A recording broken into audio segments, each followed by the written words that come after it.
మొన్న 4వ తారీఖు ఎన్నికల కౌంటింగ్ అనంతరం ఈ కృష్ణా జిల్లాలో కానీ రాష్ట్రంలో అనేక మంది తెలుగుదేశం పార్టీ జనసేనకు సంబంధించినటువంటి నాయకులు కార్యకర్తలు వైఎస్ఆర్ కాంగ్రెస్ పార్టీ గ్రామ స్థాయి వార్డు స్థాయి మండల స్థాయి నియోజకవర్గ స్థాయి యాక్టివ్గా ఉండేటువంటి లీడర్స్ పైన ఉద్దేశపూర్వకంగా దాడులు చేస్తున్నారు. అదేవిధంగా వాళ్ళ ఇళ్ళకెళ్ళి ఇళ్ళు పగలు కొడతాం, కార్లు పగలు కొడతాం, అర్ధరాత్రులు వెళ్ళి వైఎస్ఆర్ కాంగ్రెస్ పార్టీ శ్రేణుల్ని భయపెట్టాలి, ఈ వైఎస్ఆర్ కాంగ్రెస్ పార్టీని డిస్టేజింగ్ చేయాలని చెప్పి పెద్ద ఎత్తున ప్రయత్నాలు చేస్తున్నారు.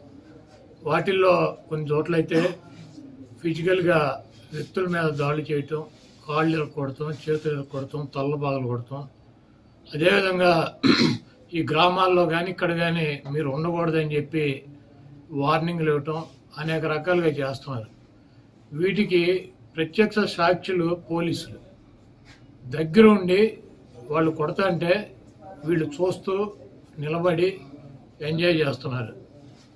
ఈరోజు మా దగ్గర పోలీసులు ప్రేక్షక పాత్ర వహించేటువంటి సన్నివేశాలు, తెలుగుదేశం పార్టీ అల్లరి మోకల్లో మా వాళ్ళ మీద దాడి చేస్తున్నటువంటి సన్నివేశాలు సీసీ ఫుటేజీలతో సహా ఫోటోలతో సహా మా దగ్గర ఉన్నాయి. మేము ఎస్పీ గారికి కానీ లేదా లోకల్గా ఉన్నటువంటి పోలీస్ స్టేషన్లో కానీ కంప్లైంట్ ఇచ్చినా, ఒకవేళ మాకు ముందు సమాచారం ఉండి ఇలా గొడవ జరిగేటువంటి పరిస్థితి ఉందని చెప్పినా కూడా వాళ్ళు వచ్చి ప్రేక్షక పాత్ర వహించడం, అదేవిధంగా ఎటువంటి కేసులు కూడా కట్టినటువంటి పరిస్థితి లేదు. కాబట్టి మేము జిల్లా పార్టీ తరఫున మా దగ్గర ఉన్నటువంటి వీడియోగ్రాఫులతో ఫోటోగ్రాఫులతో హైకోర్టుకు వెళ్ళి ప్రైవేట్ కేసులు వేయాలని చెప్పి నిర్ణయించుకున్నాం. తప్పకుండా దాడులు చేసినటువంటి వాళ్లే కాదు, దాడులు చేస్తుంటే చూస్తున్నటువంటి పోలీసు వ్యవస్థ మీద కూడా కేసులు వేయటానికి సిద్ధంగా ఉన్నాం. అదేవిధంగా వైఎస్ఆర్ కాంగ్రెస్ పార్టీ నాయకులకు కానీ అదేవిధంగా కార్యకర్తలకు కానీ ఎటువంటి భయం ఆందోళన చెందాల్సినటువంటి అవసరం లేదు. రేపు 2 రోజుల్లో జిల్లాలో ఉన్నటువంటి ముఖ్య నాయకులందరం కలిసి ప్రతి నియోజకవర్గానికి వెళ్ళి దాడులు చేసినటువంటి వాళ్ళు ఇళ్ళకెళ్ళి ధైర్యం చెప్పేటువంటి కార్యక్రమం చేస్తాం.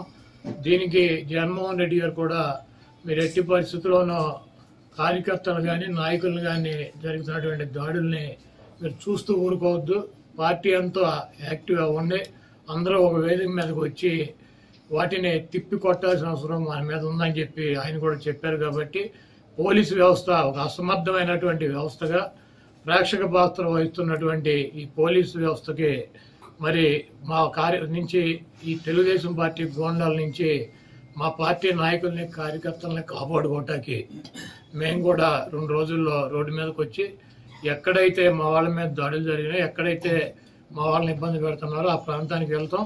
ఆ కాన్స్టిట్యున్సీకి కానీ ఆ జిల్లాకు కానీ సంబంధించినటువంటి నాయకులందరూ కూడా పాల్గొంటారు. ఆ నియోజకవర్గంలో ఉన్నటువంటి లీడర్స్ కానీ కార్యకర్తలు కూడా పాల్గొంటారు. తప్పకుండా లా అండ్ ఆర్డర్ ఇష్యూస్ కనుక వస్తే దానికి పోలీస్ వ్యవస్థే బాధ్యత వహించాలి.